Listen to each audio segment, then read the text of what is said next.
Hey guys, LV here. As you can see from the title, we're going to review a new album today. I just got this album today. I'm not kidding. Like, I came home and this album was on my bed and I was so excited, and I'm excited that I'm going to do a review on it. I don't care. Today we are going to be reviewing Koda Kumi's new album, Bon Voyage, which translates into Have a Safe Trip in French. And I was really happy that this album came. I've been anticipating this album for quite some time. I was really excited when this album was first released because it was Kuchan's first studio album in 2 years. This album, in my opinion, it carried a strong experimental sound that I found extremely enjoyable. It was really a surprise because, to be honest, I really wasn't expecting her to head into this type of direction at all. But nonetheless, this was a really solid release because it was filled with so many unique yet amazingly catchy tracks that practically oozed with awesomeness. So without further ado, let's review Koda Kumi's new album, Bon Voyage. The first track is Introduction, Bon Voyage. I love how this introduction starts off with these seesaw sounds because it really suited the theme of the album quite well. And then as I thought it was heading, it just stops. And this nice beat just transforms into this catchy tune that mixes with some hip-hop beats, and that was really cool. Because when I first heard this, I was like, ooh, that was really cool. I really like this. This was a fantastic introduction because of the aroma surrounding this tune is really sexy, and I definitely enjoy the overall sound of it. Bro, I thought this was an awesome dance tune that's worthy of the dance number. The next song is Show Me Your HOLLA. This song,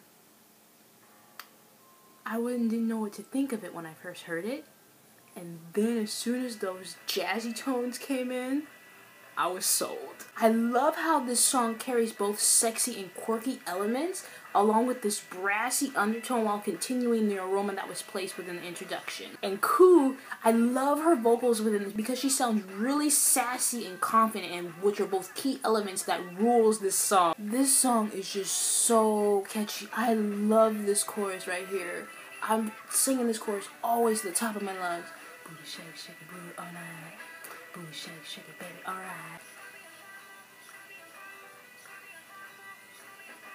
But the one thing I would complain about this song and the album in general was completely short. And I wish this could have been longer because this track I believe is under 3 minutes and it feels like an American song. But despite that, this song is perfect. And it's one of my absolute favorites off this album. So cool. Booty shake, shake it, booty all night. Booty shake, shake it, baby, alright. The next song is Loaded, which features the rapper Sean Paul.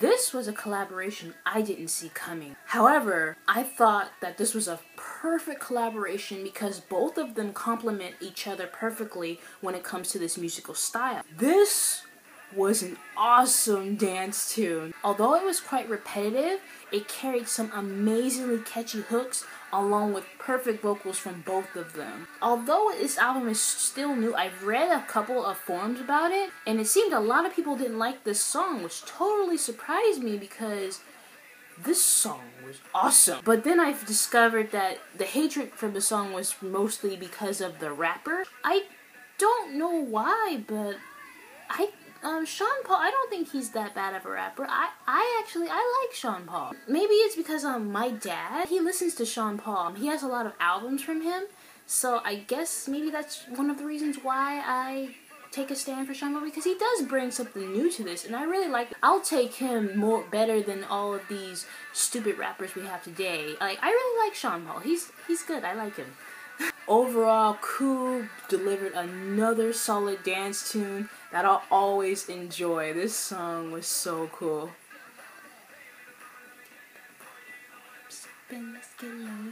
I really like this. And then my favorite part of this song was when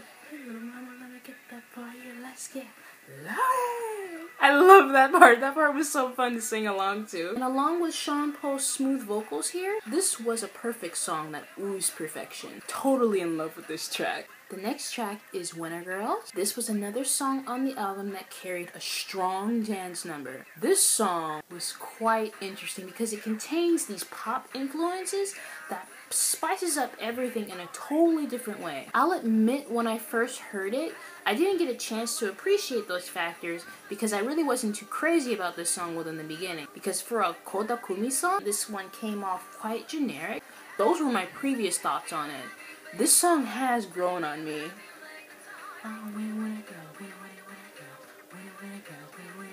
After hearing that constant repetitiveness of it, it gets catchy and it's just like in your head, and I sing it now. Sorry. And her vocals here, they were really good here. As usual, they were striving with perfection because she used this fierce undertone that went along greatly with what this song represents. The next song is Imagine. Hearing this marked a change on the album because this was the first actual ballad on the album. And this was a ballad that nourished this nice R&B ambience within the background beat. I love how the piano took the lead within the beginning because that was something I desperately needed to hear after the heavy dance number that this album had incorporated us with in the beginning. From viewing the title, I already assumed that this was going to be a ballad since that's usually almost the case with Koda Kumi's albums. But for this, I'll say that this was a welcome change because it does carry a certain spice to it. And the male backup vocals here, they were a nice change. I actually thought they sounded good together. Overall, this was a nice ballad. It's not my favorite off the album, but this was a ballad that doesn't sound too much like a ballad she's ever done before, so that was a really good step. The next song is恋しくて, which translates into Darling, I believe. To be honest, I was quite surprised to see this song on the track list when they first previewed it. Despite that, I will say it still fits with the theme of the album, so that's a check mark for Ku for that. I'll admit, this isn't Ku's most original ballad, but it does maintain some quality. I don't know about you guys, but the way that this beautiful acoustic arrangement eventually builds up has always managed to touch me in some way. I love the way her vocals sound here because she sounds so gorgeous as usual. I just love this. Like, I love that. Like I said before, this is not my favorite ballad from Ku-chan, but this was the first ballad, in my opinion, that shows the more vulnerable and emotional side to her vocals that I really can come to appreciate. Because of that, I still recommend this song as a listen. The next song is LALALALA. Sorry, that's like the only way I can say it. Because this song is super catchy. This song, it strongly carried a strong popish rock approach that strongly reminded me of America's beach-filled vibe. This was probably one of my most favorite songs of 2013 because it has this fantastic summerish feel that I can't help but sing along to. I just love everything about this song. And I love how it maintains this aggressive and rocky ambience that brings another exciting side to the album itself. La la la la la. See, la la la la. And I love singing that. I'm pretty sure everyone else does too. That's like the most epic part of this song that I can't help but sing to. Say la la la la. And even my sister likes this song, which is really surprising because usually my sister's not really a big fan of pop rock. I'm usually the one who listens to everything. My sister just mostly listens to dance music. That's with my sister. But she really likes this song and I was like, yes. So this was a really nice song I really liked. Overall, this was a fun song that was fueled with energy. It's a song that kicks you serious booty. The next song is Let's Show Tonight. This interlude was very interesting, but it fits with the theme very well. I just love how it carries these exciting jazzy sounds that went along with the theme of the album. Like I said, it really goes with the theme and I really liked it and it was really catchy. And I really like how Ku sang, dig it up, dig it up, dig it up. I really like that part. That was really catchy to me. I kind of wish that this could have been a full track because this was an excellent experiment that was way too catchy just to be a minute long. Well, a minute and a half really, but you know what I mean. It was way too short. I wish this could have been longer because this is a super catchy interlude. Overall, this was a groovy interlude that I enjoyed so much. The next track is Interlude Bon Voyage. This picked up where the introduction had left off because it includes even more deep beats that's loaded with these electronic influences, and I really like this. I love the random sounds that she was making within this because she's like meow meow, and then you hear woof woof, and I thought that was really cool. That was too cute to me. It was a really cool approach that she did when making this. Overall, this was another interlude that I could have wished could have been a full track because this does have potential to be a badass tune, and I really like that about it. The next track is Touchdown.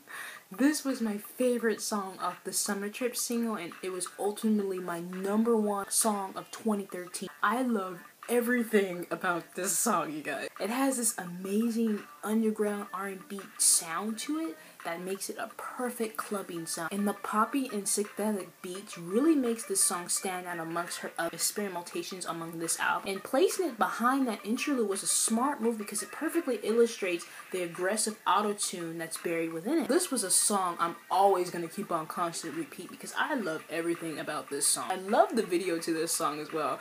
I like how cool she acted like she a bad bitch in the video. But I like this song, and this is a song I'll always love, like, always. Touchdown, touchdown, take me to the ground.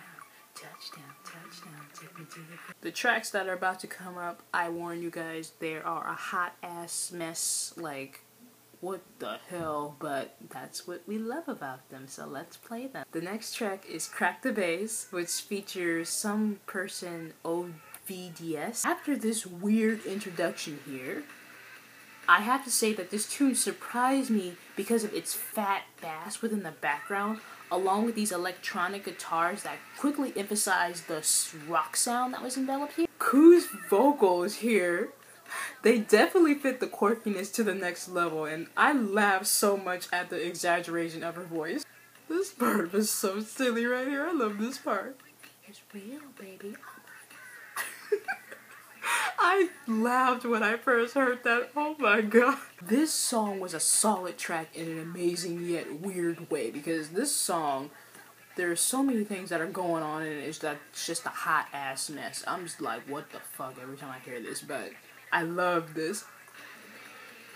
I love how the rock just slithers in right here, and I really like that. Do it, do it, do it. I like how she does that right there too. I even love this OVDS guy. I even loved him. Like, don't get me wrong, I still don't know who he is. I don't know who he is, but he definitely added some epicness to this. Like, he brought something fun and exciting to this, and I just crack up every time I hear this, especially when it gets here. How you like me now? Like, what the hell? I really like how she incorporated all these different genres within this, but my most favorite part, I love her use of incorporating Doug stuff, especially when in the bridge here. I really like how she did that right there. That was cool. This was a really awesome mix.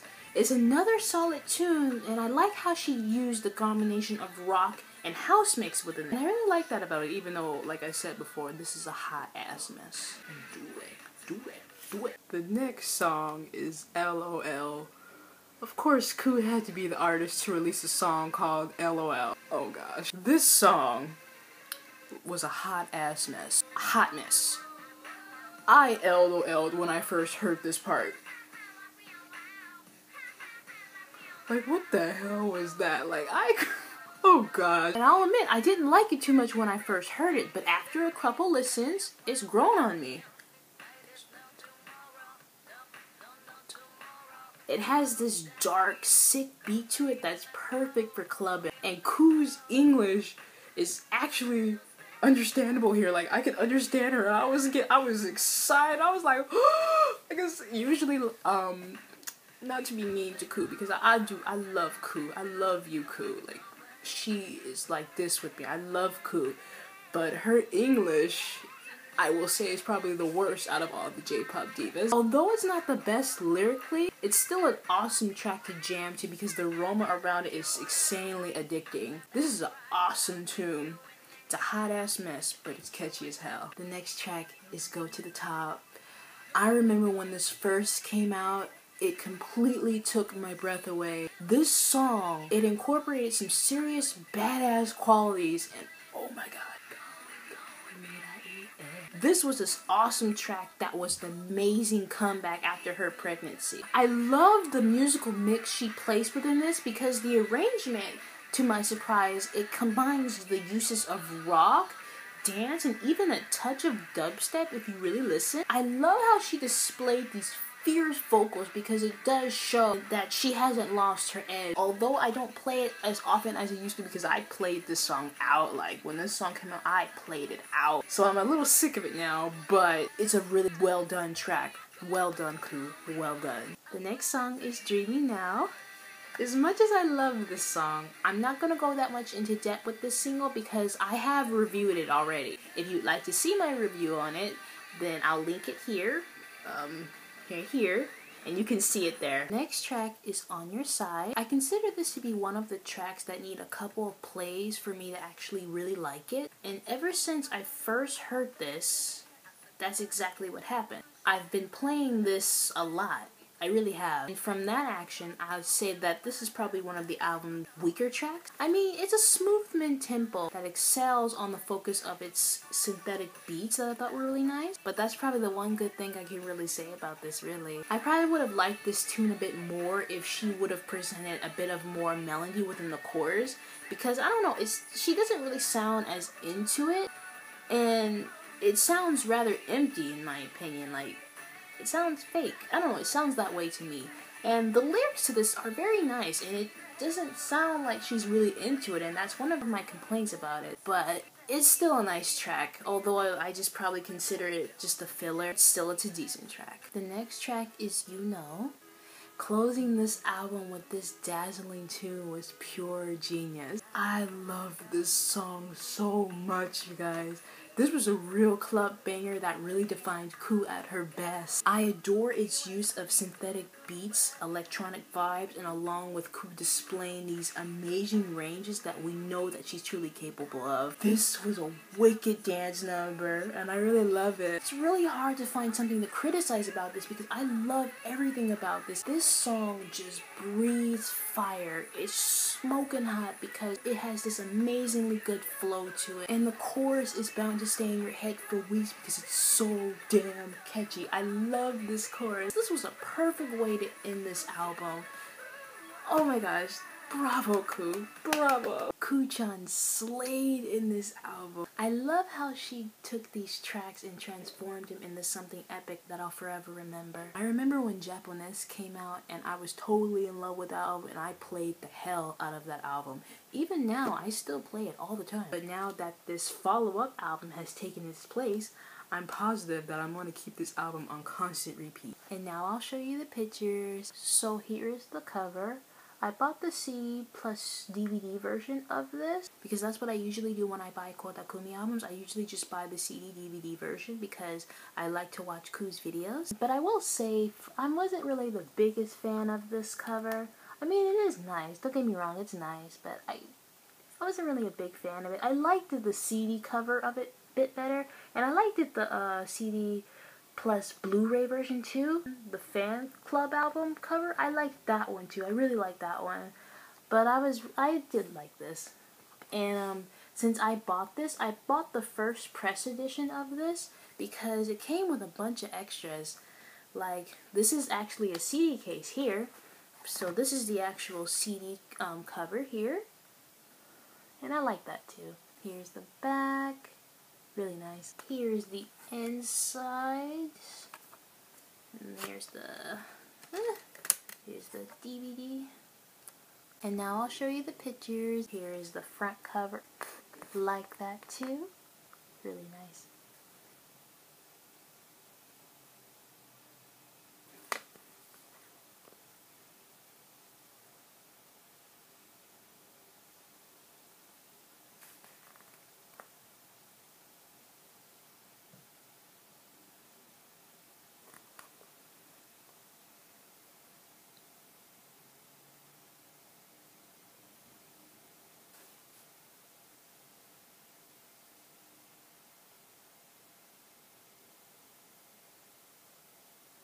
Love that pose she's doing right there. That was a really nice picture.